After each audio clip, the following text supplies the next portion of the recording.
اب ہمیں سوچنا ہے تھوڑی دیر توقف کر کے ہم کہاں کھڑے ہیں، اہل دین کہاں کھڑے ہیں،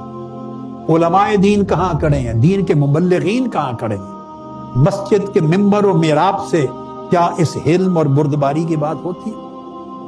ہم تو بغیر تحقیق دوسرے پہ چڑھ دوڑتے ہیں، فتوے لگاتے ہیں، ایک ہنگامہ خیزی کر دیتے ہیں،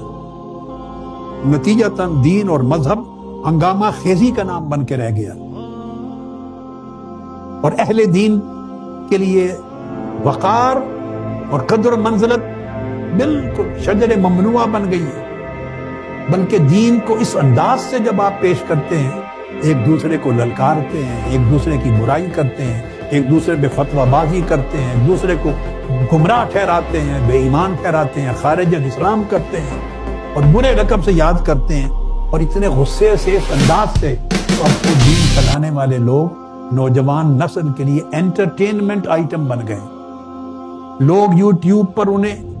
آن کرتے ہیں انٹرٹینمنٹ کے لیے، ان سے بے عقلی کی باتیں سننے کے لیے، بے وقوفی کی باتیں سننے کے لیے، ہنسنے کے لیے بطور لطیفہ،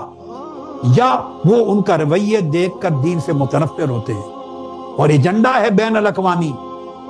اس ایجنڈے پر لوگوں کو دانستہ یا نادانستہ لگایا گیا ہے۔ ایسے رویے پیش کرو دین کے نام پر، مذہب کے نام پر، ایسے نان ایشوز کو ایشوز بناؤ، ایک دوسرے کے خلاف اس طرح بولو اور بھڑکو کہ تمہارے رویے سے لوگ دین سے بیزار ہو جائیں۔ چونکہ جو لوگ دین کے علم بردار کہلاتے ہیں، دین کی تبلیغ کرتے ہیں، تقریر کرتے ہیں یوٹیوب پر، فیس بک پر، منبر و محراب پر، جلسوں میں، جو رویہ ان کا ہوتا ہے لوگ یہ رویہ دین کا سمجھتے ہیں، علماء دین کا نہیں۔ میں درخواست کر رہا ہوں ان تمام لوگوں سے جو رہبری کا منصب ادا کر رہے ہیں، اللہ پاک نے جنہیں رہبری کا منصب دیا ہے، لوگوں کو رہنمائی کا منصب دیا ہے، جن کی زبان سے دین کا کلمہ ادا ہوتا ہے، جو دین کی اشاعت و تبلیغ کرتے ہیں، لوگ جن سے دین سیکھتے ہیں یا سیکھنے کی امید رکھتے ہیں اور وہ نمونہ سمجھے جاتے ہیں، جب ان کا رویہ حلم اور بردباری سے خالی ہوگا،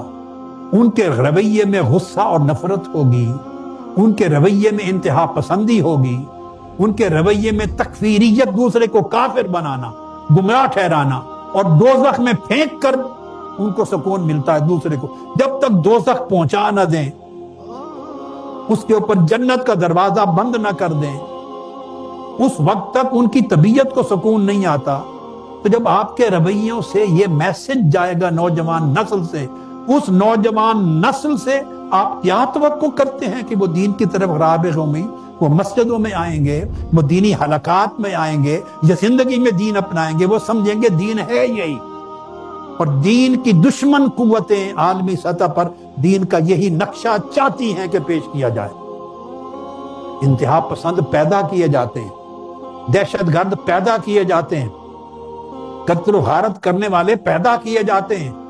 انہیں وسائل مہیا کیے جاتے ہیں، اسلحہ مہیا کیا جاتا ہے،